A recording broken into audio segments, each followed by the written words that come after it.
Muy buenas tardes, somos el equipo conformado por Daniela Duarte y quien les habla, Ivette Muñoz. Somos estudiantes de la Universidad Tecnológica del Perú, actualmente cursamos el 9º ciclo y estamos realizando la tesis titulada Diseño editorial de un cuento interactivo a través de un aplicativo móvil para concientizar sobre la problemática del bullying escolar en niños de 6 a 9 años, Lima Metropolitana, año 2021. El día de hoy nos encontramos con el guionista Alberto Rayos. Muy buenas tardes, muchas gracias por acompañarnos. ¿Podría por favor contarnos un poco sobre usted y de su trayectoria? Buenas tardes, Ivette. Buenas tardes, Daniela. Sí, básicamente yo inicié historietas, empecé hace unos 6 años trabajando, autopublicando mi propio material. Yo escribía y yo dibujaba. Luego lo que fui haciendo es postular a antologías en Estados Unidos, desde aquí, todo por internet. Y estas antologías, como eran PG-13, o más bien para un público general, justamente pedían temas generales y que sean accesibles para niños, lo cual me ayudó a escribir un relato para este libro, Neptuno, que es básicamente una antología de historias sobre qué es ser mestizo en todo el mundo, sobre el mestizaje en sí. Y ahí puse una historia sobre el censo de 2017, con la pregunta sobre autoidentificación. Luego fui avanzando, haciendo otras historias más cortas, no solo para niños, también trabajó en ciencia ficción, en temas más maduros. Sin embargo, como mi experiencia aquí me permitió que me llamaran para hacer una novela infantil hace unos 3 años, llamada Tumbelina Wrestling Champ, o Luchadora Pulgarcita, que era una versión del cuento de Pulgarcita, pero sí para una luchadora libre. Qué Soy niña, interesante. novela gráfica. Y ahora mismo me encuentro haciendo para la misma editorial, una novela gráfica sobre cuentos peruanos, más que nada sobre el cuento del zorro celestial, que básicamente es una historia más costumbrista sobre un zorro que fue a un banquete en el cielo, y al irritar a sus invitados, lo botan del banquete y se estampa contra el suelo, y de ahí salen todos los zorritos del mundo. Esa es poco a poco un poco mi trayectoria. Yo realmente estoy haciendo más cómics, estoy trabajando en otros tipos de media, en webtoon, en cómic alternativo también, y también me especializo de editor. Estoy editando una antología también de cuentos sudamericanos para una editorial extranjera. Así que y eso se basa en mi experiencia. Muchas gracias, Alberto, por contarnos tu experiencia. Vamos a pasar a la siguiente pregunta.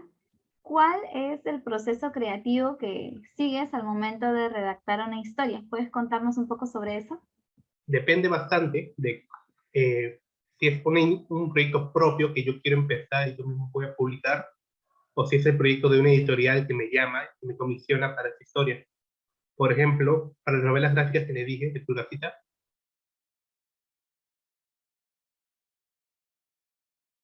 me dieron de Pulgarcita, así que ya tenía una base, tenía una cantidad de páginas, ya me delimitaron que era para MG, middle grade, es decir, de 8 a 10 años.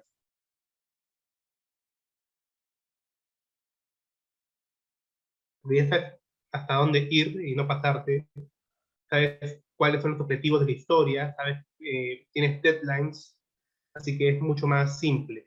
Estás acompañado de un editor que te va acompañando, te va dando sus consejos, sus críticas, de feedback, y este es un proceso me parece muy bueno para lo que es el cómic infantil, para los relatos infantiles, porque eh, un editor usualmente es alguien bastante especializado en eso, tiene experiencia trabajando publicaciones para niños, así que si hay alguien que sabe qué es lo que va, qué es lo que no va en un libro para niños, cómo el lenguaje y todo eso, es el editor.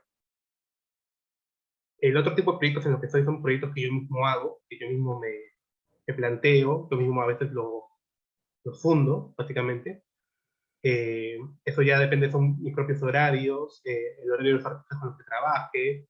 Ahí el que estaría manejando no sería el editor, sino sería yo. y como es un proyecto personal, usualmente va a una estética más alternativa, un tanto más intransigente, no para niños. Ok, muchas gracias, Alberto. Vamos a pasar entonces a la siguiente pregunta. Ya, según su perspectiva, ¿qué es lo más importante al momento de escribir una historia? Al momento de escribir una historia en sí, creo que lo más importante es tener en cuenta lo, lo que es básica, el formalismo, básicamente cómo contar una historia. Tal vez uno tiene uno se emocionado a escribir una historia porque sabe qué es lo que quiere contar, todo eso, pero si no sabe contarla, si no sabe cuáles son los ritmos básicos de una historia, ese mensaje que quieres dar, que uno realmente quiere hacer, se pierde. Y básicamente, por ejemplo, digamos que yo quiero hacer una historia sobre un tipo de moraleja. El tema es que yo, como autor, estoy todos los días con esa historia en mi cabeza, por lo tanto, yo sí la entiendo. Sin embargo, a la hora de escribirla, es probable de que yo estoy tan metido en la historia que entiendo las sutilezas de todo lo que escribo, entiendo todo lo que dicen los personajes, pero el lector que recién va a leer por primera vez esa historia no lo va a entender posiblemente. Así que es importante tener en cuenta que no estás escribiendo solo para ti, si es que quieres, no estás escribiendo solo para ti, sino estás escribiendo también para un lector que no conoce qué es lo que está en tu cabeza. Así que si quieres tener una historia importante, con un tema importante que quieres contar, es importante, tienes que tener cuidado de no estar mucho tiempo en tu cabeza y contar con lectores de prueba, un editor, alguien que te dé una opinión, todo eso. Correcto. Entonces, entiendo que, bueno, tú estabas hablando de unos ritmos al principio, me pareció, Sí. y al mismo tiempo me mencionas que es necesario tener lectores de pruebas para poder validar que lo que estás escribiendo, No,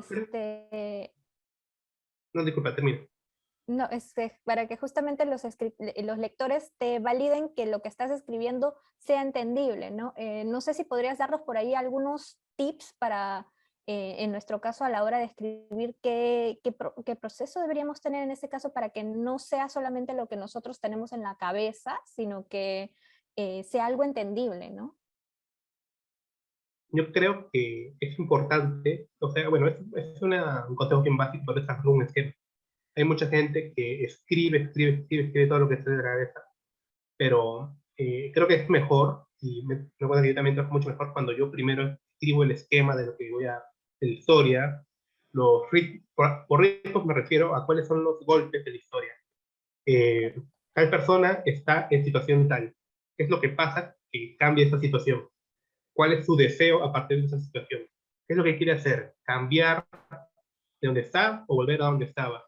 ¿Qué es lo que le hace difícil que esa historia suceda? ¿Qué es lo que hace o sea, puede ser incluso, no puede ser tan fácil, no puede ir no puede ser tan básica en el sentido de que personaje A tiene un plan, personaje parte de ahí lo que ejecuta, le sale bien, se tiene historia. Eso no es una historia, eso es un deseo cumplido.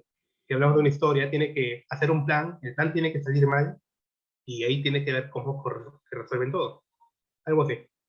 Tienes que tener en cuenta bastantes factores, y es importante, por ejemplo, si hablamos de literatura infantil, es importante que el escritor lea literatura infantil para ver cuáles son los códigos de este mercado, cuáles son qué es lo que vende, cómo es que se escribe, porque alguien que quiere hacer literatura infantil pero no lee literatura infantil, va a escribir pensando qué es lo que quiere un niño, es saberlo. Gracias, Alberto. Es muy interesante justo lo que estás mencionando, ¿no? De poder empaparnos más acerca de la literatura que va dirigida a, a niños. A este respecto, ¿cómo cree que deban abordarse los temas sensibles, en nuestro caso estamos hablando del bullying, como le comentamos, ¿no? ¿Cómo deberían abordarse esos temas al momento de escribir una historia para un público infantil? Se debe hacer con bastante empatía y de una manera, tiene que haber un equilibrio, que no sea demasiado sutil, porque si es demasiado sutil, se pierde la historia, se pierde la enseñanza, pero si es demasiado fuerte, frontal, se siente como un aleccionamiento. Se puede sentir como, esto no es una historia, simplemente me quieren hacer la tarea.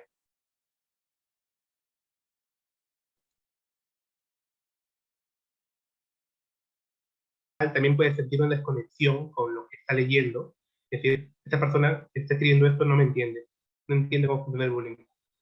Porque es demasiado directo. De todas maneras, al, a ver,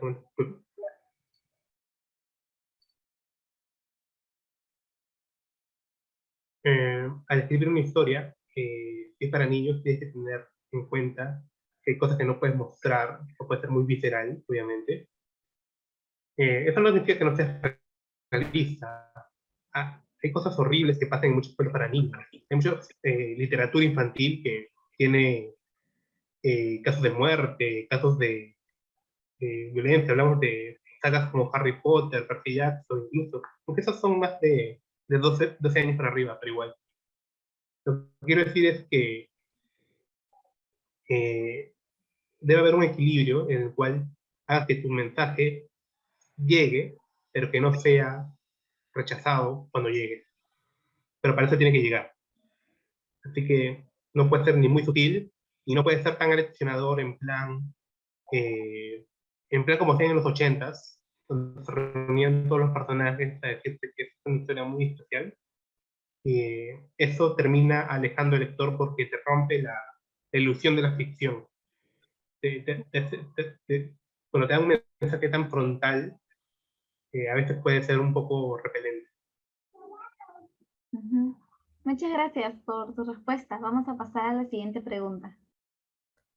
Claro, ahí la palabra clave creo que sería equilibrio, ¿no es cierto? Porque justamente cuando uno hace eso de que es muy moralista, como que deja de ser creíble, ¿no? Uno se desconecta y dice, me están adoctrinando, pero no me meto dentro de la historia, ¿no? O peor, dice, esto es Monse.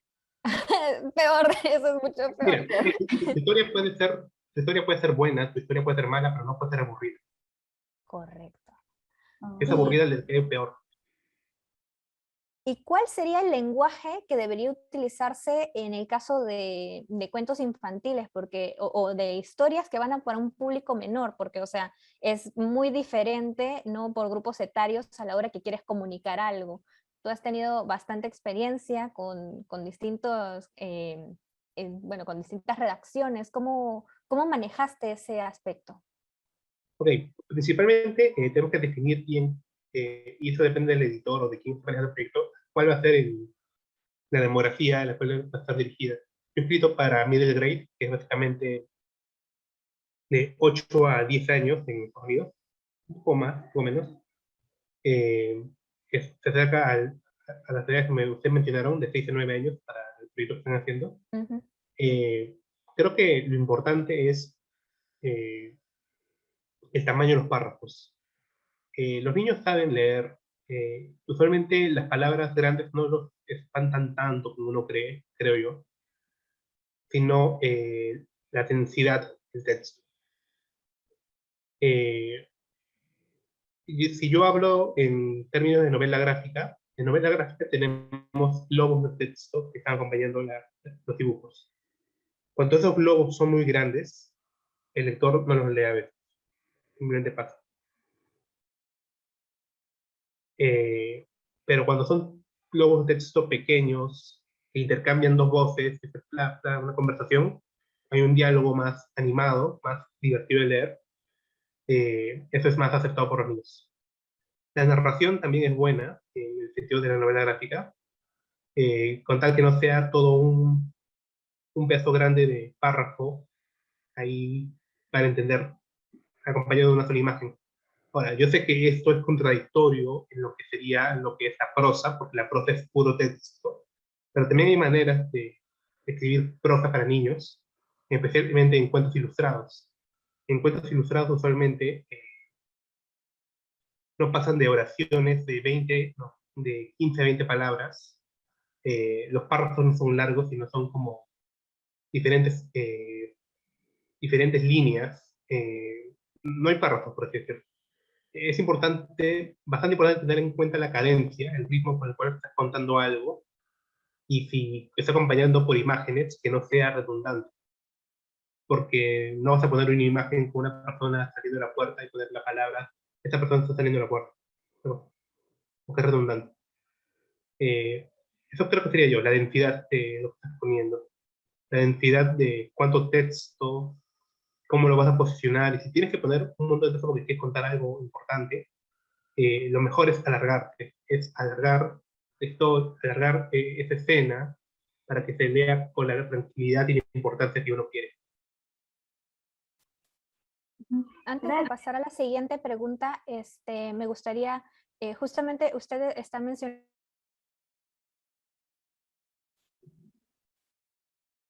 redacción en prosa. Nosotros lo que vamos a hacer es un cuento, pero por medio de un aplicativo móvil. Al ser interactivo va a tener imágenes, videos, sonidos. ¿Usted cómo cree que tendría una mejor llegada? ¿De repente por medio de párrafos o utilizando de repente globos de diálogo que aparecen? ¿O de repente por ahí nos puede dar un acercamiento ya por su experiencia, cuál le ha funcionado mejor? Pues yo ahora mismo me encuentro trabajando en lo que es un webtoon, que es básicamente un cómic serializado que se lee en vertical. Uno no pasa páginas, sino que empieza con el celular y hace scroll, scroll, scroll y va leyendo la historia. Y algo característico de estos webtoons es que, usa un papel.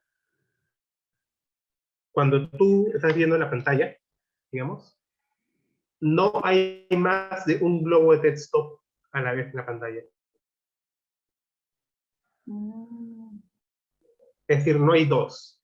Que la atención se encuentre en uno y cuando avanzas aparece el otro.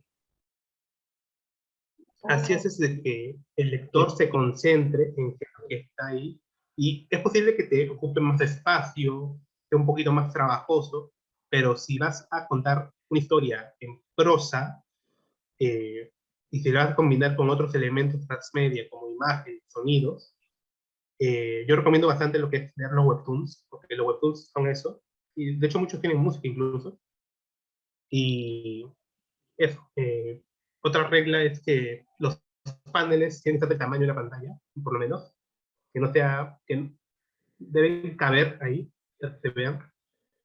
Tienen que ser, la importancia no está en la complejidad de la historia, sino en que sea entendida. Así que si tienes que sacrificar elementos de tu historia eh, para, para llegar al lector, ese es un sacrificio que tiene que hacer como escritor, básicamente. Ujú. Sí, Otro, muchas. No, sí, eso continúa. tendría ¿qué más? Tener en cuenta de que básicamente ¿qué más? No todos a veces van a acceder por celular. Mucha gente, incluso si es una aplicación, va a querer acceder por computadora. Así que tenga un modo de scroll infinito, al igual que un modo de paso de página, sería interesante.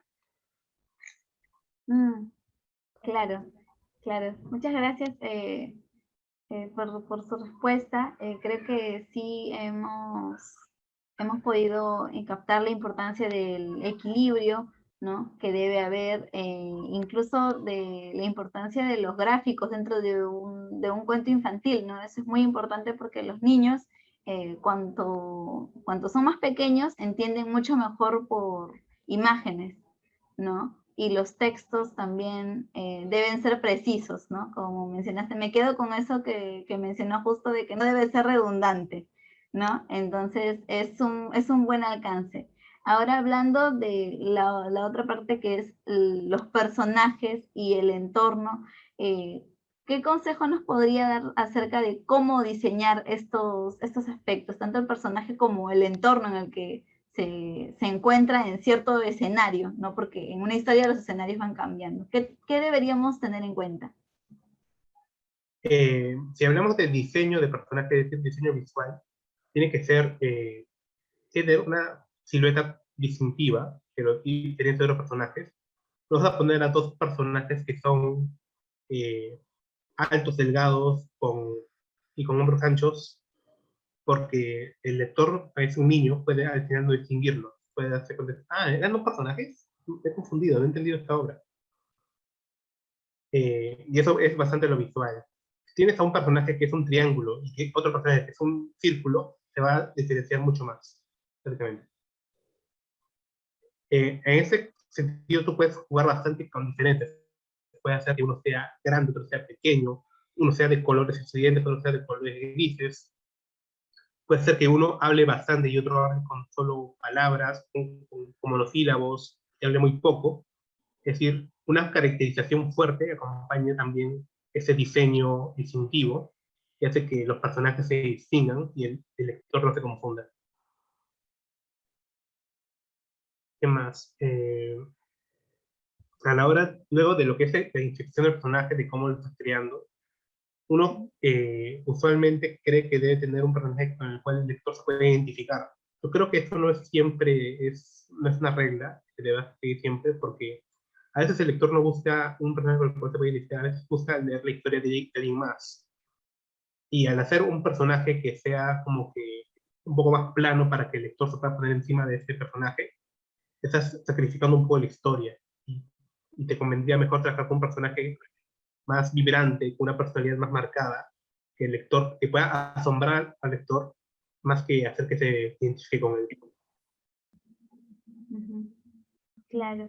Y en cuanto al entorno o a la parte visual, ¿no? En cuanto al personaje, porque tampoco es cosa que el escenario, ¿no? No debe ser no debe opacar al personaje o a los personajes principales, digamos, que se encuentran desarrollando un diálogo o una escena, ¿no? En ese caso, creo que incluso los escenarios pasarían a un segundo plano, pero ¿qué deberíamos tener en cuenta al momento de unificar tanto el personaje como el escenario en una misma página o en una misma pantalla, por ejemplo?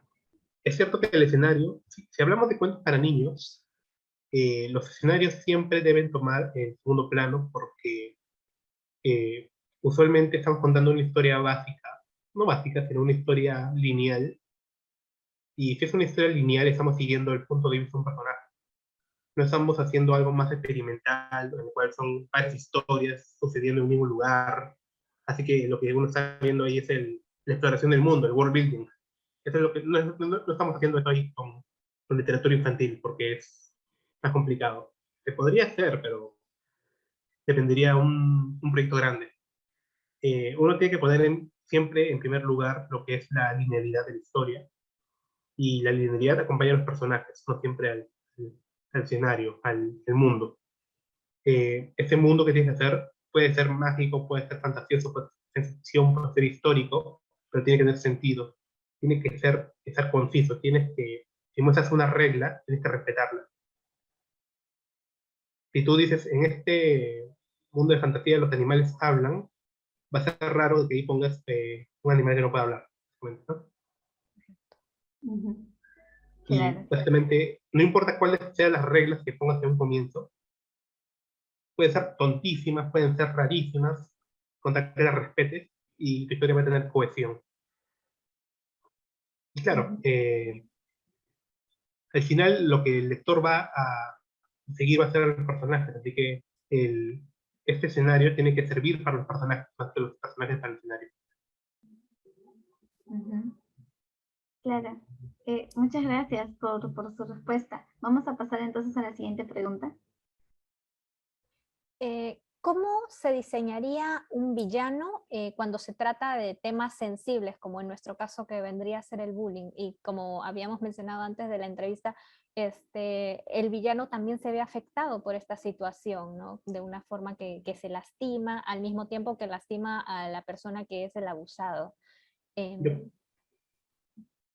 ¿Qué consejos podría darnos al respecto? yo creo que es importante ahí, y espero que se haya avanzado. Yo me acuerdo que cuando era niño veía en los libros Coquito, de Santillana, que el villano o el irresponsable siempre era un niño gordito, un niño más feo, un niño menos saciado, o básicamente cualquiera que no sea de Coquito, el protagonista. Y te mostraba esa otredad, que básicamente diciendo, este es el niño bueno, ese niño que luce así, como tú, es malo. Me parece terrible. Creo que si se va a hacer una historia sensible, que es sobre bullying, y por lo tanto vamos a usar a personajes naturalistas, es decir, niños, es importante tratarlos con bastante humanidad a cada uno, no hacerlos caricaturas, no irse por los clichés de villanos, de que tienen nariz enganchada, que son más gordos, que son feos, que dicen oscuro, así. Se puede hablar bastante de eso mediante la caracterización. Uno puede mostrar la agresividad de un personaje, no con su diseño, sino con su diálogo, y a veces es mejor eso porque le estás dando a entender de que no es su apariencia lo cual lo hace así, sino sus acciones, lo que dice. Muchas Creo gracias. que sí, pues, principalmente alejarte de los estereotipos. Hay bastantes estereotipos sobre los villanos que está basado en cómo se construía el cine hace décadas. Y está basado en cómo se hacía el teatro. Y el teatro está basado en bastantes clichés antisemitas sobre nariz ganchuda, eh, piel de color verde, que eran básicamente estereotipos sobre los judíos en esta época. Todo tiene bastante que ver con cómo construíamos el cine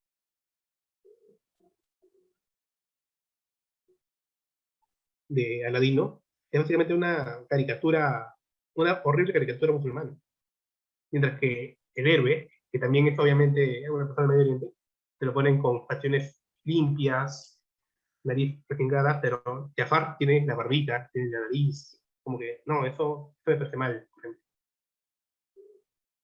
Mm, claro, en este caso tenemos que tener entonces bastante cuidado, ¿no? Cómo estamos graficando al villano y no irnos, como mencionó, por los Por los estereotipos, clichés. Me ha por dejado pensando, la verdad. con lo más clásico, porque a veces creo que se suele hacer eso porque uno dice, van a identificar rápidamente que este es el malo, ¿no? Pero como mencionaste, ¿qué pasa si el niño tiene ciertos rasgos? Puede llegar a pensar entonces en mi historia yo puedo estar jugando al villano, yo puedo ser el malo, cuando lo que queremos en realidad es causar una conciencia, ¿no? Que ellos puedan reflexionar.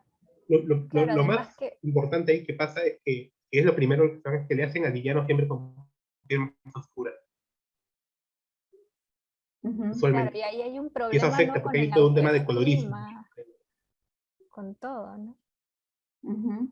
Sí. Así que si uno va a hacer una historia con un cast, con personajes diversos, diferentes colores de piel, es importante no categorizar a todos de un solo color de piel, digamos marrón, tez oscura, como malos, obviamente. Tener bastante cuidado con eso.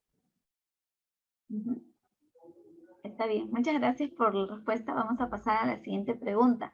Eh, ¿Qué elementos considera que son indispensables para hacer un cuento memorable, ¿no? Como mencionamos, lo que buscamos es crear una conciencia a partir del bullying, ¿no? Que los niños eh, puedan entender cómo se manifiesta, cómo se presenta y que puedan identificarlo. ¿Qué elementos serían más importantes para poder llegar a un cuento que ellos puedan recordar y cause una reflexión. Creo que uno realmente no sabe eso cuando escribe, porque todos quieren hacer su cuento popular, pero no todos lo logran, obviamente. Sí.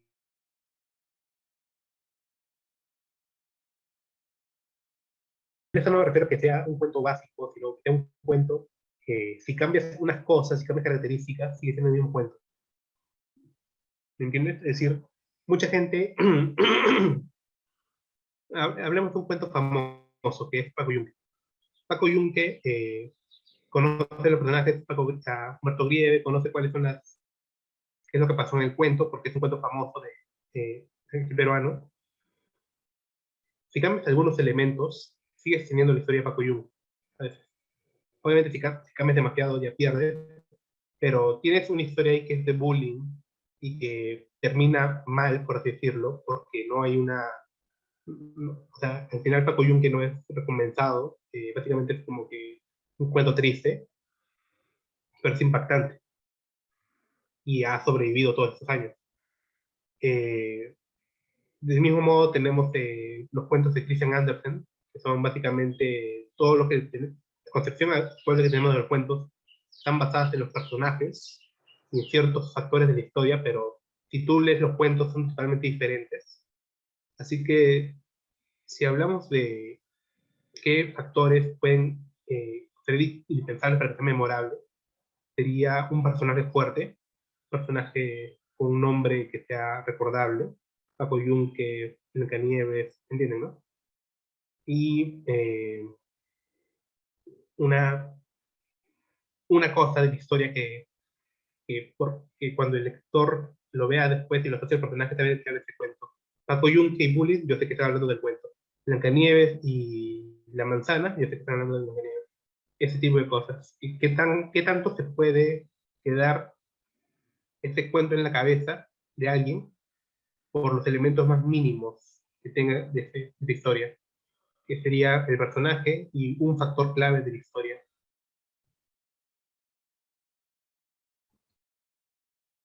Muchas gracias por su respuesta.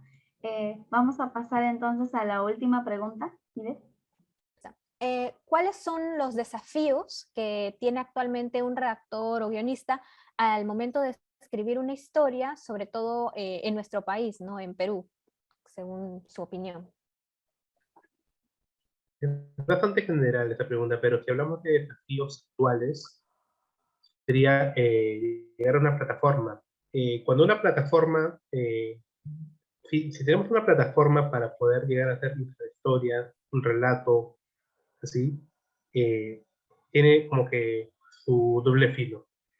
Una plataforma nueva da lugar a llamar a los ojos de los lectores.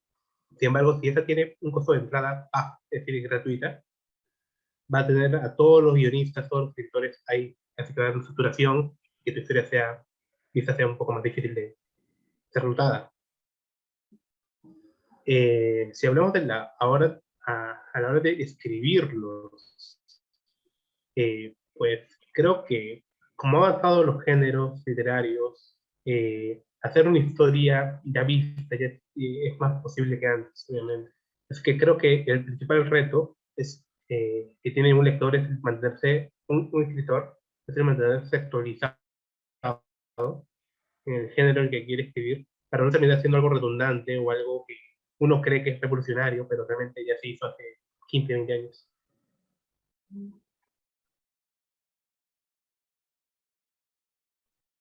Y por último, Encontrar una plataforma donde subirlo, donde publicarlo. Y por último, lo que es cómo venderse, cómo marketearlo. Es que, por ejemplo, marketear un libro o un libro de relatos es mucho más fácil que marketear un solo relato. Porque un libro tienes un producto que puedes vender, puedes mover, te tienes que escribir esto. Pero escribir un relato no es algo que puedas imprimir y vender, a menos que seas muy, muy conocido. Y eso, básicamente, tener en cuenta todos esos factores. Mantenerse actualizado, qué tipo de plataforma y cómo te estás publicitando. Muchísimas gracias. Muchas gracias. Gracias por habernos brindado este tiempo, Sí. por haber contestado las preguntas. Muchas gracias. Y con eso ya Un terminamos. gusto. Hasta luego. Hasta luego. Luego.